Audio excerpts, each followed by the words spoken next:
санаа зовчихлаа. Алдартай сандаг хүн шиг чамайг дандаа бодчихлаа. Чи бидний учирсан газар буян тухайн нисэх буудал чамайг дандаа сандах шүү. Онцорносоо явсан гутал чи бид хоёр өдөр шөнгө уцаарээр нууцсан харцсан дууга чамдаа дуулан туулан зугаалсан алхана харах гэж залхана гүнхтэй байдаг чиргээ дуулцгаад хараар дүүрэн бясалхана. Гэхдээ чи бол онцны үрслэгч дандаа тийм ээ ачаалтай. Цаг цаваа надад гаргаад уулдаг басгүй байчаалтай. Бид нэг нь мэдгүй дандаа чамаа дуурлаад сүнсигээ дарагтаар нь хацаа чамаас бууруулаад тэр нэг чиний төрсөн өдрөөр завгүйгээд орчоогүй гэтэл чи минь зүгээрээ гэдэг нэг намайг холчоогүй. Энэ бүхэн дотроо хомдоо нууцсан чи минь нус юм уу? Тэгтэл тэр хариуд нь би зүгаар цэнгэлэр төрсөн юм уу?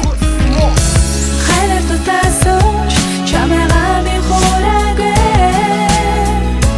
хамтдаа байсан гэсэн сэтгэл бураагүй хайр надаас асуу хамтдаа гэж би хариулъя чиний надаас хүссэн тэр хайрчин энэ мөн үү хайр надаас асуу нэг л мэдхэд чи минь хол амтрал тундаас өгөрсөн үү? Ашигсуу намайг бодоод ажиллах чи минь хайсан уу? Минийх гэдэрлээ тэрдэг бүхэн чинийхээ урлагта дууга хургаад суудаг чи минь минийхээ уйлаад гомдоод битгий намайг харьцуулалтаа заяатай нулимсыг минь бүү баралдаа гэсэн хайр минь уйлахта ахин уурлуулахгүй одоо энэ хүн гагээ алтаа оноор тоцорсон чи минь хот чиг USA